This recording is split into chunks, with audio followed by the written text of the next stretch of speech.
y va a estar constituida por Pedro Marco Gavia, Noelia Sole García, Roberto Velasco Benito y Daniel Martín, quienes realizarán sus ponencias en ese orden. Entonces, le cedo la palabra a Pedro Marco, cuya ponencia se titula "El sujeto narrativo del libro de Buen Amor como mecanismo prenovelero". Sí, ya está. ¿Están ustedes? Muchas gracias por la presentación, buenas tardes a todos y muchas gracias por la asistencia al Congreso y a estas jornadas en general, un valor creo que muy importante para la tecnología, para el estudio de literarios y en general para todos los que estamos iniciando en esto de plantear nuestras ideas en público, ¿no? y de investigar en definitiva. Les quiero agradecer especialmente la asistencia a estas horas tan duras después de comer para hablar hoy del libro de Buen Amor. Intentaré decir algunas palabras coherentes sobre este libro tan difícil, ¿verdad? Libro del siglo XIV, libro que se inserta en un congreso justamente en el que estamos tratando cuestiones de nuevos enfoques metodológicos. Y se preguntarán ustedes cómo se puede innovar en el estudio del libro de Buen Amor, ¿no? Han trabajado como está desde hace muchos años, muchas décadas y ya desde los estudios de Menéndez Pelayo y Menéndez Pidal sobre todo de una manera bastante importante. Yo esto es lo que pretendo hoy.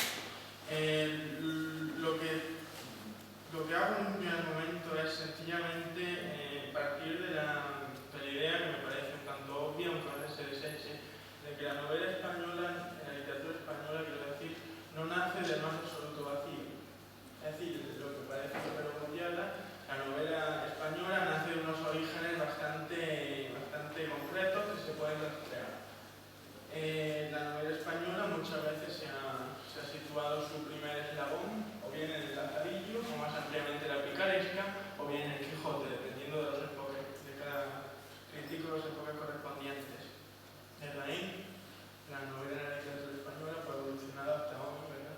Tenemos Luis Landero, Julián González, ¿no? Y si queremos el siglo XX, Camilo José Cela, una larga lista de escritores que han trabajado el género novela, un género que se sobrepone a los tiempos y avanza de una manera absolutamente portentosa. Sobre la picaresca, simplemente quisiera yo decir muchas cosas por decir la picaresca, que en el Lazarillo hay dos principales vías de estudio, los que tienden a ver el Lazarillo como una obra en sí mismo, digamos que en sí mismo entendida, ¿no?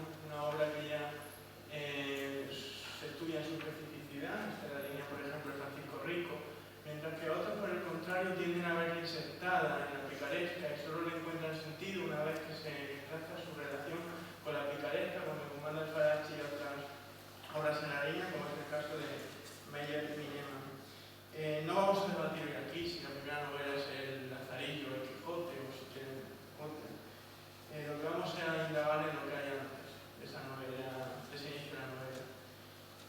Ya Menéndez Pelayo, en su obra Los orígenes de la novela, se interesa por el tema, pero desgraciadamente estas líneas me parece que no se han continuado en la necesidad en que yo creo que conviene continuarlas. Estos orígenes de la novela ya marcan unas fuentes absolutamente, creo que rigurosas y también brillantes y personales y genuinas de estudiosos antes de ello, ¿verdad?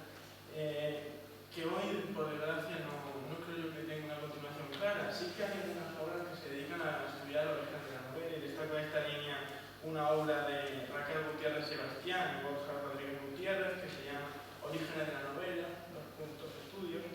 Esta obra es importante, pero ¿saben ustedes cuál es el truco que tiene, por llamarlo de algún modo? Que es un homenaje a Menéndez Pelayo.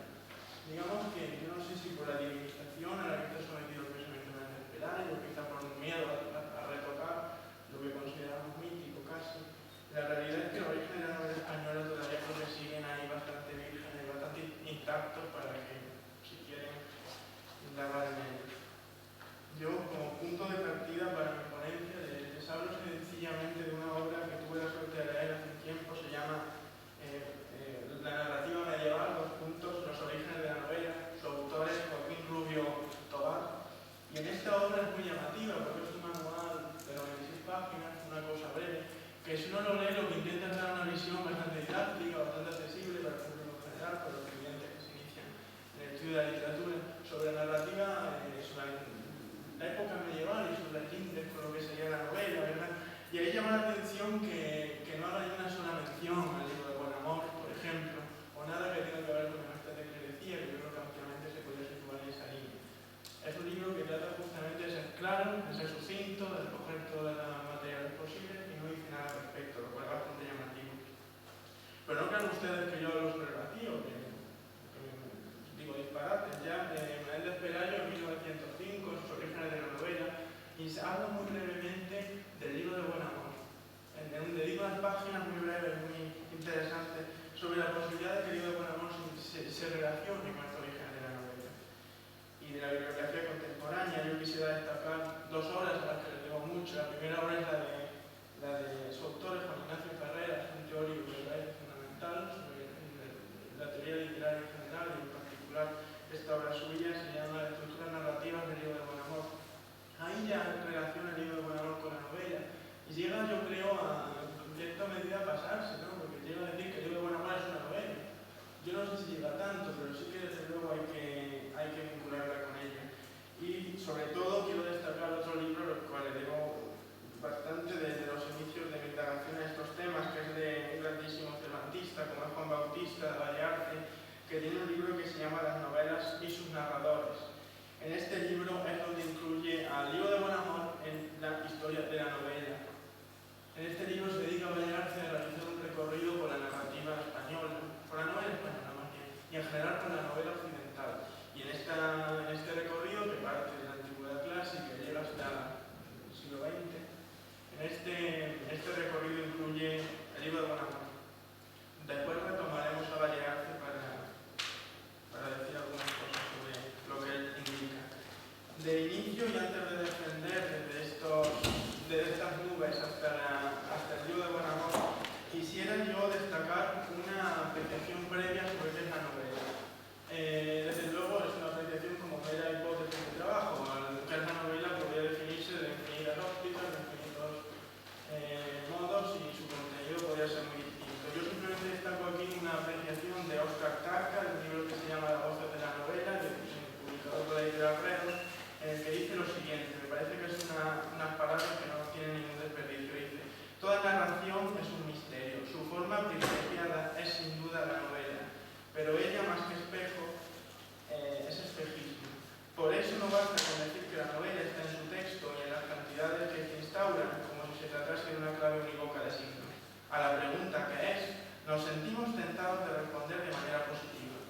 Un relato asumido por un narrador en determinada forma o persona, gramatical, dice entre paréntesis, que alude a un tiempo dado, nos pone en contacto con ciertos personajes. Esto es una definición basada desde luego en la corriente más puramente narratológica, que hunde sus raíces desde luego en el estructuralismo. Y esta definición me interesa por lo que dice de un relato asumido por un narrador. Aquí me parece que está la clave de lo que es la novela.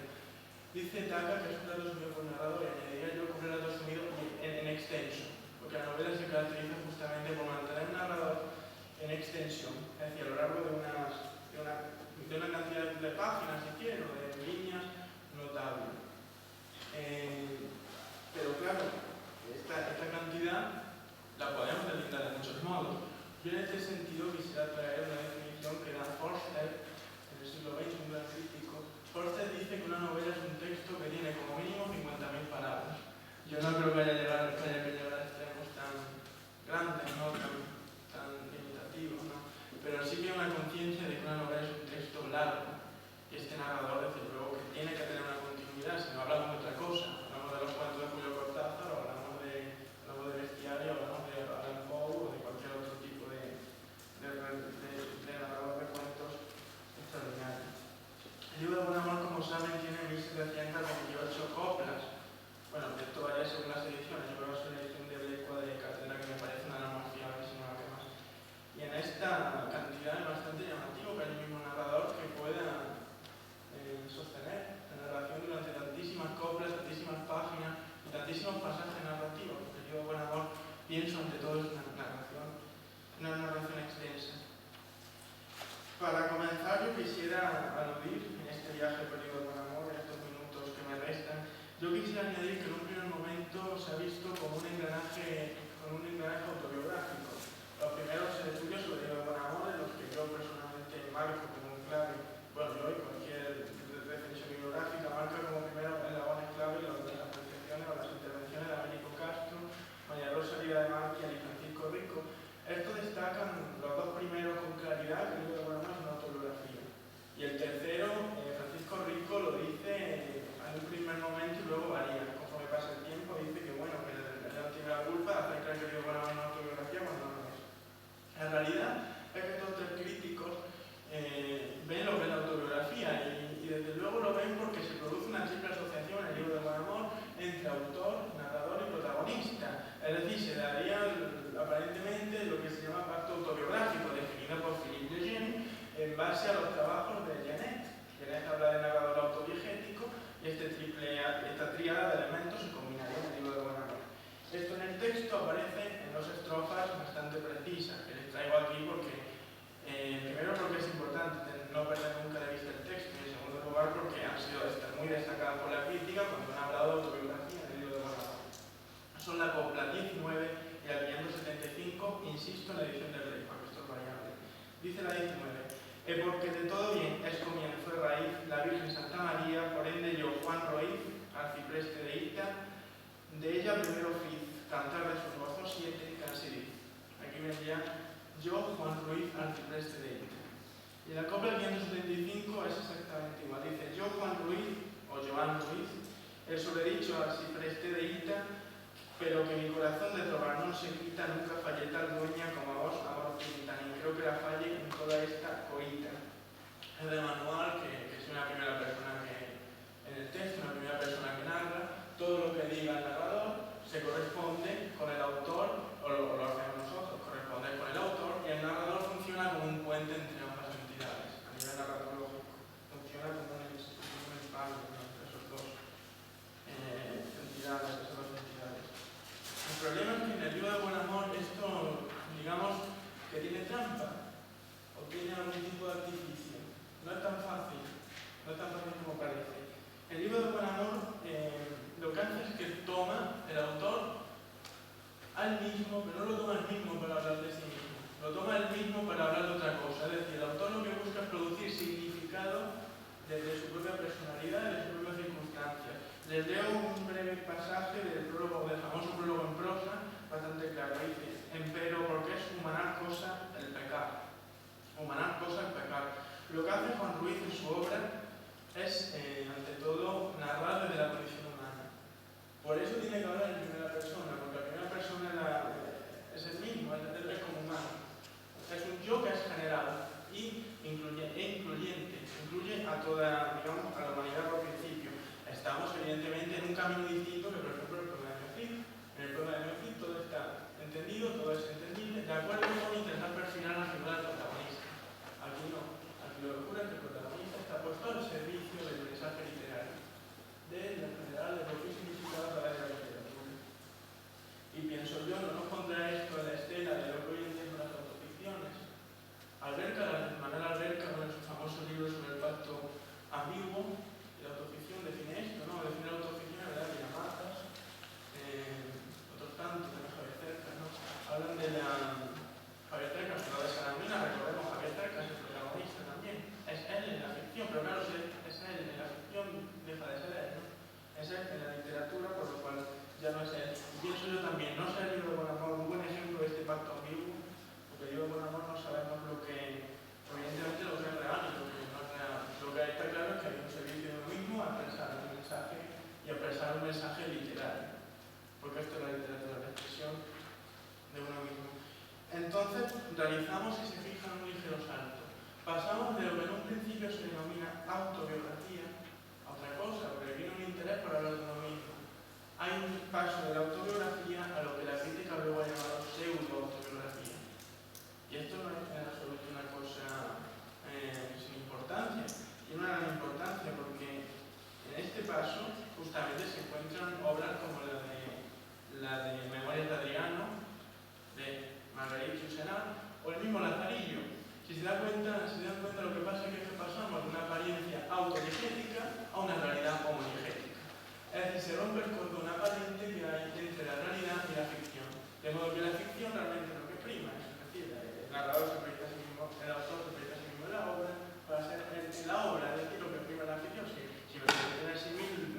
sería la ficción continuada con la realidad. Sería como que la ficción y la realidad estarían frente a frente.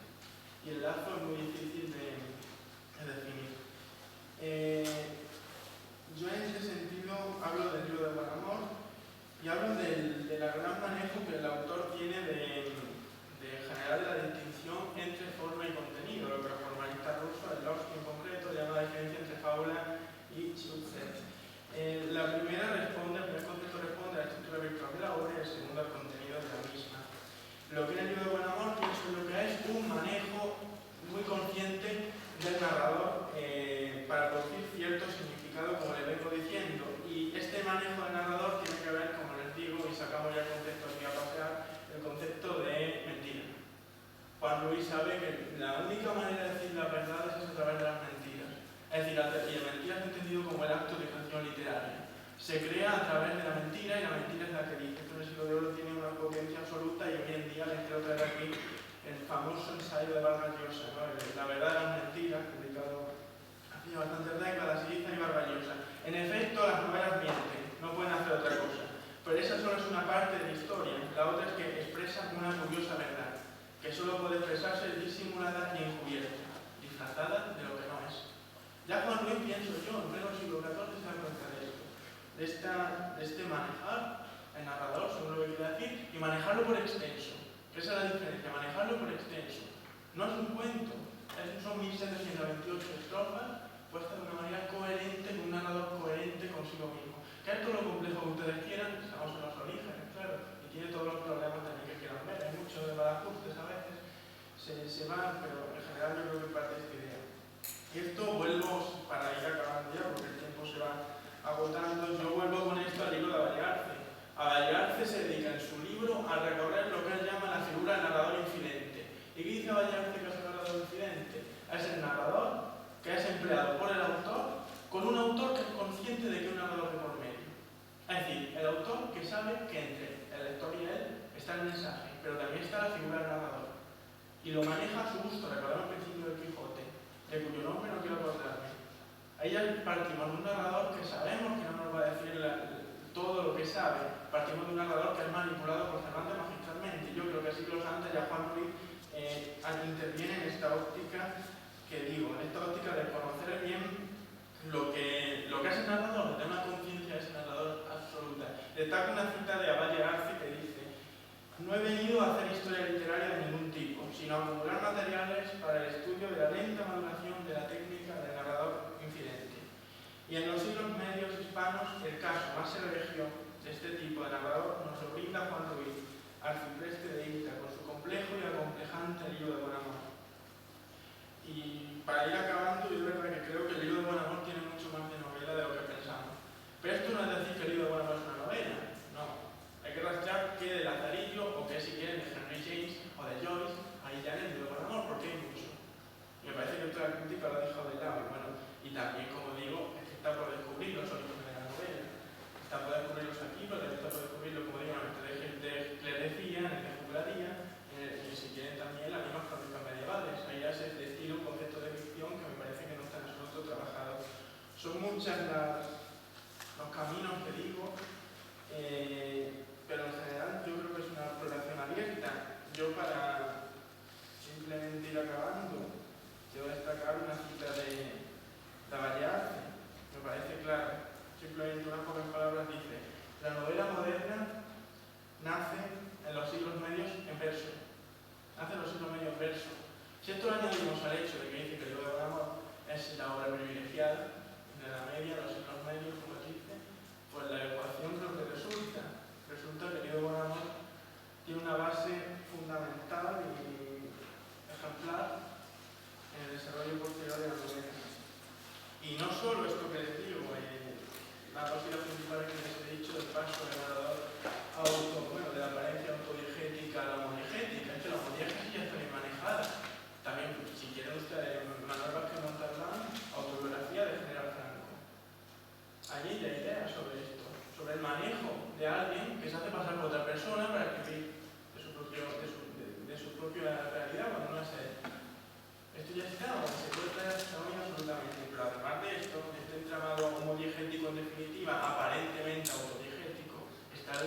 la tensión que se mantiene. Un narrador que a pesar de ser extenso mantiene la tensión, que esto desde luego no es nada habitual en la Edad Media, pero sigo insistiendo en que hay que rastrearlo. Y con esto voy a terminar. Muchas gracias.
Bueno, muy buenas tardes y en primer lugar, antes de comenzar con la presentación, me gustaría agradecer a la organización del Congreso que me haya dado la oportunidad de presentar este trabajo y, por supuesto, a ustedes por haber asistido a la presentación. Yo os voy a hablar sobre literatura juvenil, porque la literatura juvenil ha estado muy ausente del canon literario debido al escaso grado de institucionalización de los textos y a su posición periférica dentro del sistema literario. Esto nos hace preguntarnos si en realidad existe un verdadero canon al que pueda adscribirse las novelas juveniles. Como trataré de explicar a lo largo de mi presentación, la respuesta es muy compleja, puesto que no existe ningún acuerdo que nos permita ni tan siquiera definir lo que es una novela juvenil. En la segunda parte del título yo cito dos novelas, Manolito Gafotas, de Elvira Lindo, y Un pingüino Gulpiyuri, de Javier García Rodríguez. He escogido estos dos títulos porque rompen con los moldes que intentó establecer la crítica y obligaron tanto a críticos como a lectores a acercarse a la literatura juvenil desde una posición diferente y a poner en tela de juicio las nociones de canon y de novela juvenil que yo mencionaba hace un momento. En primer lugar, vamos a hablar sobre el concepto de canon aplicado a este tipo de literatura y posteriormente voy a intentar definir lo que es una novela juvenil. Si partimos de la definición de Harold Bloom, deberíamos fijarnos en la forma o en la estética de la obra para adscribirla al modelo. Sin embargo, esta definición no se ha aplicado a estos textos. ¿Por qué? Bueno, pues porque tradicionalmente se ha considerado que la literatura juvenil tiene una función únicamente didáctica.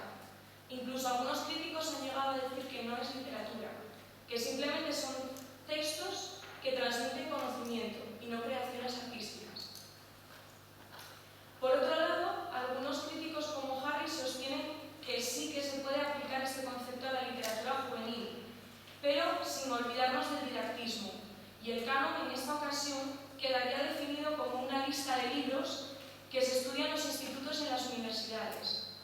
Hasta el momento, solo hemos tomado como referencia la recepción en la obra y su representatividad dentro del sistema educativo, es decir, el momento histórico en el que se crea la obra, la pertenencia del texto a un movimiento literario o no, y por supuesto la condición de autor, si es consagrado o no, de su creador.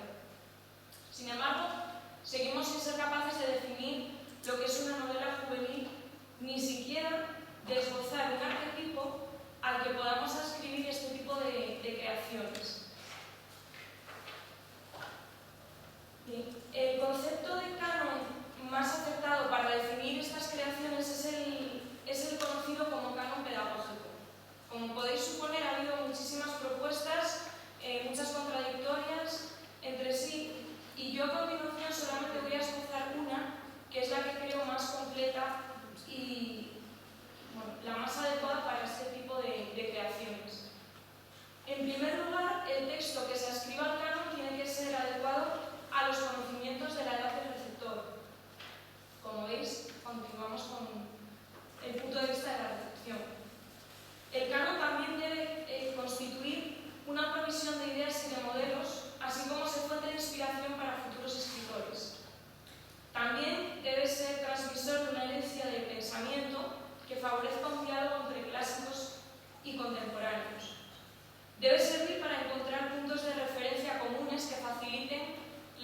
interpretación de las obras. Debe poseer conocimientos relevantes para la historia de las ideas, así como debe ser capaz de ofrecer una perspectiva histórica que permita el análisis de los textos, es decir, la creación de una historiografía de la literatura juvenil. Debe evitar limitarse a una única tradición y debe ser capaz de recoger diferentes culturas y tradiciones. Y por último, los textos deben permitir análisis intertextuales e hipertextuales, es decir, permitir establecer una crítica comparativa entre las obras adscritas a este modelo, que fue propuesto por Sergio Vita Pupets. Una vez que hemos propuesto un modelo de canon pedagógico, vamos a intentar definir lo que es una novela juvenil. Como ya os decía al principio, es una cuestión bastante compleja, por lo que comentaba que una parte de la crítica sostiene que no son literatura y que las narraciones son simplemente textos didácticos. Por otro lado, algunos críticos como Moreno Verdulla consideran que la novela juvenil se debe definir teniendo en cuenta la figura del receptor y, por tanto, novela juvenil sería una obra literaria cuyo emisor es un adulto y cuyos receptores en el momento de su creación son niños o adolescentes. En un sentido más amplio, considera que también deben definirse como tal aquellas obras que en el momento de su creación no estaban dirigidas a este tipo de público, pero que los jóvenes terminaron siendo sus receptores, como ocurrió con el caso de Platero y yo de Juan Ramón Jiménez. Sin embargo, ambas definiciones obvian las características formales que presentan estas obras. Por un lado, tendríamos una trama desarrollada en lugares fantásticos y, por otro lado, los protagonistas suelen ser niños, como sucede en títulos que a todos se nos ocurren ahora mismo, Harry Potter o las Crónicas de Narnia, por citar algunos. Así, yo creo que una primera aproximación a este concepto debería realizarse desde el punto de vista del narrador, concretamente desde la teoría de la focalización o perspectiva de Gerard Genet, ya que la perspectiva de la que parte el narrador va a ser decisiva para la caracterización del discurso narrativo con el que nos vamos a encontrar. Así tendremos narraciones con focalización cero, con focalización externa, y en las que me voy a detener, que son las focalizaciones internas, que son las más utilizadas y las más características en las novelas juveniles. Normalmente nos vamos a encontrar con narradores autodiegéticos en las que el protagonista nos va a contar su propia historia. En este caso, lo que interesa no es lo que nos va a contar, sino la perspectiva desde la que lo va a hacer. Concretamente, la visión que ese narrador va a tener sobre el mundo que le rodea, como sucede en Manolito Gazotas. Aquí tenéis un ejemplo del comienzo de la novela. Me llamo Manolito García Moreno. En Carabanchel, que es mi barrio, y esta va a ser una de las partes fundamentales para adentrarnos en la novela, por si no te lo había dicho, todo el mundo me conoce por Manolito Gazotas. Me pusieron Manolito por el camión de mi padre, y al camión le pusieron Manolito por mi padre, que se llama Manuel. A priori, esta novela sí que se adapta a las características mencionadas para definirla como una novela juvenil.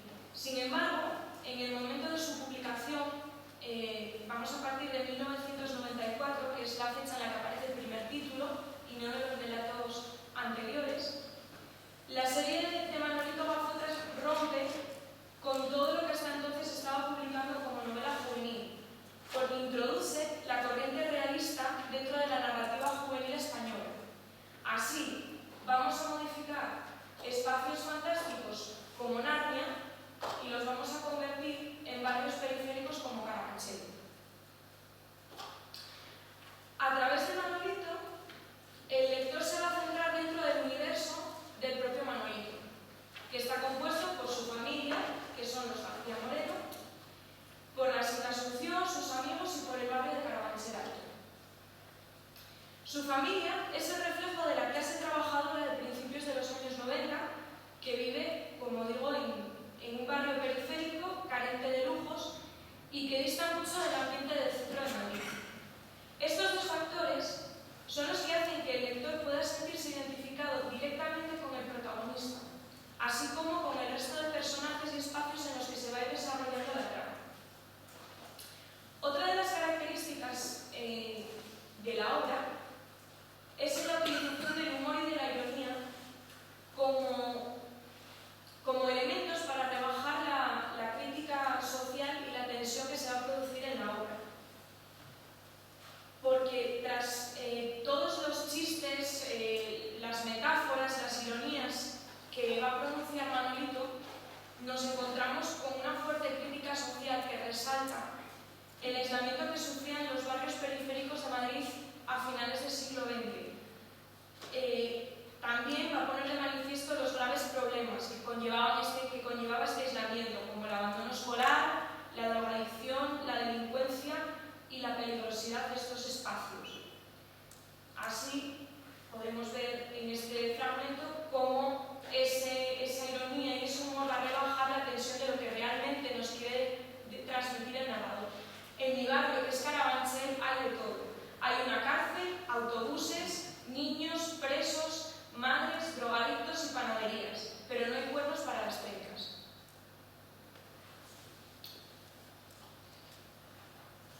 La corriente introducida por Manolito Bafotas y las nuevas claves de lectura impuestas por su irrupción en el panorama narrativo son rotas por la aparición el año pasado de la novela Un pingüino Gurpilluri de Javier García Rodríguez.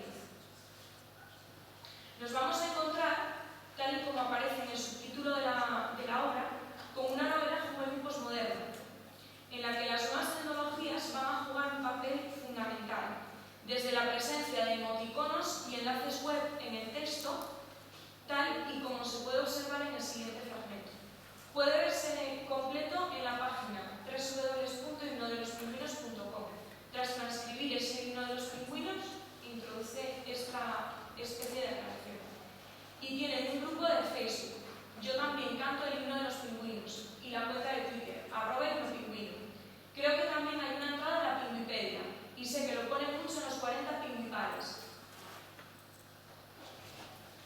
Lo más destacado de la novela es la presencia de 4 voces narrativas que van a dialogar entre sí. El narrador por un lado, la lectora, una voz en off y el pingüino Gundemar. Esto nos lleva a que la teoría de la focalización que veíamos en el caso de Manolito no pueda aplicarse a esta lectura. La trama de la novela, a priori, es bastante sencilla, porque es la llegada del pingüino a la playa asturiana de Gurpilluri. Sin embargo, hasta la aparición al final del libro de Gundemar, que nos va a narrar en primera persona cómo fue su viaje hasta Gurpilluri, no se va a desarrollar la trama. Y en los capítulos iniciales lo que nos vamos a encontrar es con un juego intertextual en el que la lectora va a poner en tela de juicio las intervenciones del narrador y de la voz en off, añadiendo información o corrigiendo algunas aseveraciones del narrador o de la lectora. Este hecho nos obliga como lectores a realizar una lectura vertical y totalmente fragmentaria, en lugar de continua y lineal como ocurría en el caso de Manolito Bafotas. En su conjunto, la trama de la obra es un ejercicio de teoría y crítica literaria dirigida a los niños y a los adolescentes. En ella se reflejan tanto referencias literarias como de autores, obras, caso de García Márquez, 100 años de soledad, Las crónicas de Narnia, referencias históricas como por ejemplo las conquistas de Vasco de Gama, o de ciencias naturales como la descripción de los pingüinos emperador. Además, el entramado narrativo que va a utilizar García Rodríguez nos va a demostrar cómo se desarrolla el proceso de lectura, es decir, una voz narrativa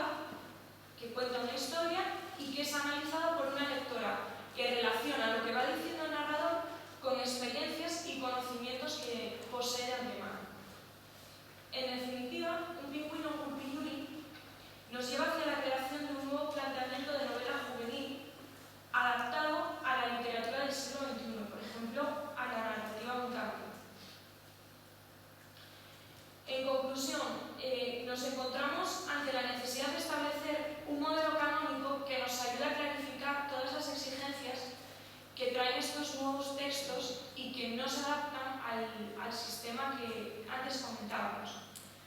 Este modelo canónico nos va a ayudar bastante a la hora de definir lo que es una novela juvenil y sobre todo nos va a ayudar a adaptarlo a estos tipos de narradores. Los planteamientos que he expuesto hasta el momento nos van a ayudar incluso a preguntarnos si en realidad existe un tipo de literatura que nosotros podamos denominar literatura juvenil o por el contrario es una literatura cuyos receptores son mayoritariamente adolescentes pero que no tienen por qué llamarse literatura juvenil. Esta conclusión a la que yo llegué al principio, cuando estaba trabajando sobre estos temas, ya la propuso Juan Ramón Jiménez en el proloquio de Platero y yo. Dijo: yo nunca he escrito ni escribiré nada para niños, porque creo que el niño puede leer los libros que lee el hombre, con determinadas excepciones que a todos se nos ocurren.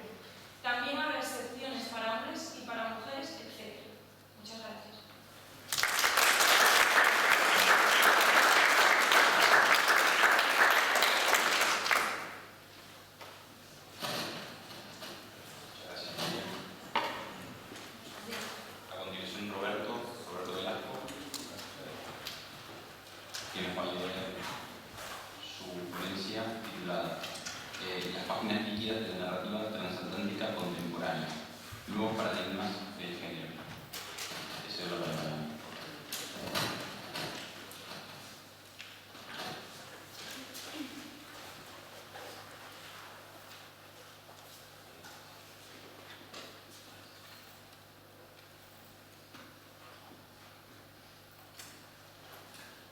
Muchas gracias y buenas tardes. Lo primero, agradecer que hayáis querido contar conmigo un año más, por segundo año. Bueno, voy a hablar sobre un tipo de narrativa que me ha venido muy bien la última parte de su ponencia porque va un poco relacionado con lo que ella va a decir, entonces os va a sonar familiar. Bueno, por ello voy a partir de una noción un poco ya consabida, es que es el contacto continuo de los individuos con las nuevas tecnologías de la información y de la comunicación han operado importantes cambios a la hora de establecer los flujos socioculturales actuales y también en su trascendencia artística, podemos decir. Ya Eloy Fernández Porta dice que vivir y utilizar las posibilidades de la cibercultura como arte no constituye ya un acto de rebeldía, ni siquiera una elección, sino una condición de época. Y en el mismo sentido, Fernando Broncano dice que el contacto de los humanos con estos dispositivos digitales opera profundos cambios en el sensorio de las personas que propician unas prótesis culturales constituidas por sistemas de signos y símbolos que transforman el modo de pensar de los humanos. Todo esto se percibe muy bien en la nueva narrativa, tanto en la digital como en la analógica. Yo me voy a centrar en esta comunicación en la analógica, que es en la que me estoy centrando en mi estudio. Y bueno, cabe decir que la inscripción de los nuevos autores y los lectores a lo que Marc Foster llama la segunda edad de los medios, es decir, el desarrollo de la televisión a partir de finales de los 80 y sobre todo de Internet con los 90, y no digamos ya a partir de la década de los 2000 y 2010, los que estaríamos ahora, ha propiciado una serie de cambios a la hora de codificar y de recibir la nueva narrativa. En cuanto a los narradores, podemos decir que esto afecta a cuatro aspectos clave de su creación. El primero sería a nivel técnico, en cuanto que le facilita facilidades a la hora de escribir, narrar o enviar el material narrativo. También temático, en cuanto que todo lo que tiene que ver con los flujos digitales constituye un nuevo limo, un nuevo escenario en el que basar sus tramas. Simbólico, semiótico, en cuanto que le permite capturar nuevos significantes y significados de una gran de tradiciones, espacios, lugares, etc. También comercial, en cuanto que permite que las obras tengan una mayor proyección a través de la red, incluso podemos decir una proyección también de los autores a través de sus blogs, de las redes sociales como Facebook o Twitter, etc. Por eso, Fernando Rodríguez de la Flor y Daniel Escandel señalan que ahora, frente al escritorio físico, el entorno de trabajo del autor literario es el ordenador y el entorno del escritorio virtual. Por tanto, la experiencia de escritura implica en estos momentos el uso de un conjunto de herramientas informáticas que se concentran ante todo en un procesador de textos y en el navegador de Internet. Todo ello en torno a la explotación de la web 2.0 dentro de la concepción de un software biónico como el descrito por Juan Martín Prado, ya que máquina, hardware y software, redes y los propios autores componen los parámetros propios de la hiperpoesía. Para algunos teóricos, todo esto que acabo de decir se puede entender de una doble forma. Por un lado, como señala Javier Aparicio Mailé, una obra que publicaba el año pasado, La imaginación en la jaula, esto supondría una especie de coacción o de influencia, podríamos decir, negativa y voluntaria sobre el narrador. Otros, sin embargo, desde principios del siglo de esta década, como José Luis Brea, señala que es una pretensión de los autores por dar voz, por dar cuenta, dice él, de los desplazamientos operados por las nuevas tecnologías y sobre todo por destacar la insuficiencia que en el arte había para plasmarlos. Bueno, sea como sea, lo cierto es que todo esto constata que existe una renovación, una resignificación a la hora de codificar y de recibir la nueva narrativa, podríamos decir, posmoderna, que para algunos ya este término está desfasado, podríamos decir. Y bueno, así se podría dejar sentir a través de una doble pulsión en cuanto a las obras. Por un lado, el contacto con los más medios y cultura ha proporcionado un sinfín de referencias a una cultura global, digital, tecnologizada, podríamos decir, en la cual se atrapa lo que podrían ser las nuevas tecnologías, las nuevas mitologías, del tercer milenio. Toda una serie de referencias a personajes de películas, música, a videojuegos, etc. Lo cual proporciona una especie de nuevos nodos semióticos, podríamos decir, a través de la cual los narradores codifican el contenido de sus obras. Con lo cual esto lo aparta de las construcciones locales, nacionales o culturales de décadas pasadas. Esto tiene que ver mucho con la noción de lo local que defendía Virilio, la pulsión entre lo local y lo global. El otro punto que me parece, si cabe, más interesante sería lo que señalan Fernando Rodríguez de la Flor y Daniel Escandel, que dice que la interacción de los autores con estos dispositivos ha provocado que los narradores asuman muchos de los recursos formales y estructurales a partir de los cuales las nuevas tecnologías codifican sus flujos de información. Y por esto quiero decir, todo esto retiraría, podemos decir, más al literato del sistema clásico de codificar la narrativa. También Javier Aparicio Mailé, su visión apocalíptica, dice: si las narraciones se escriben ahora de forma fragmentaria es porque las TIC, las tecnologías de la información y de la comunicación, exigen una lectura fragmentaria, no lineal, un poco aleatoria y siempre digresiva por obra y gracia de la posibilidad de existencia de hipervínculos. En general, una lectura de contenidos de Internet caracterizada por la fragmentación, la repetición, la dirección, la extrapolación, la distracción, la contradicción y, por encima de todo, la ansiedad de alcanzar el final de la historia y la impaciencia por encima de la parsimonia. Estas nuevas características se apoyan y al mismo tiempo promueven la quiebra de la lógica aristotélica causa-efecto y el orden lineal de lectura. Y se ven ahora sustituidos por lo que Michael Feynman en el Electric Language definía una conexión, una escritura temporal. Es decir, aquella en la que se tejen relaciones diversas y se establecen conexiones entre fragmentos de verdad que el lector tiene que desentrañar.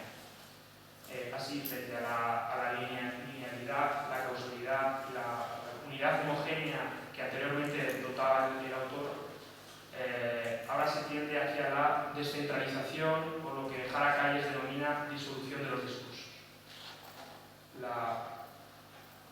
La sucesión histérica de los diversos flujos de información y los múltiples materiales que el narrador ha asumido para codificar sus nuevas obras desdibujan las categorías narrativas clásicas: la trama, tema, historia, también la coherencia espacio-temporal o la claridad del mensaje.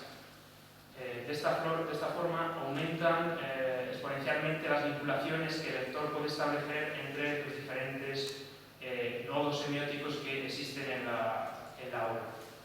Así, Vicente Luis Mora señala que los libros ahora, la narrativa, se ha convertido en una especie de interfaz a la manera de las nuevas tecnologías.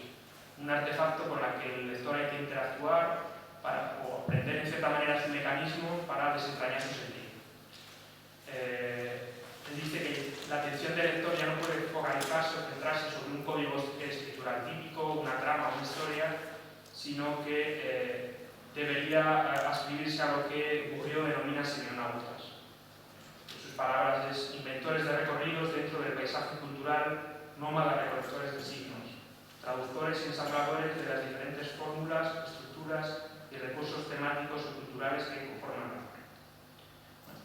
Este tipo de obras se viene produciendo desde la llegada y masificación de Internet, especialmente desde la segunda mitad de los años 90. Me imagino que conoceréis Infinitiés de Wallace y sobre todo House of Blues, que podemos decir que es un poco la precursora de las novelas de las que voy a hablar a continuación. Y bueno, que surge en el ámbito anglosajón, rápidamente los narradores de lengua española se adhieren al fenómeno. Bueno, todo ello pese a la lenta incorporación del mundo hispánico, sobre todo Latinoamérica, a lo que tiene que ver con la cultura red. Bueno, esto lleva a que también los narradores y los lectores de la narrativa española se adhieran a los postulados que os acabo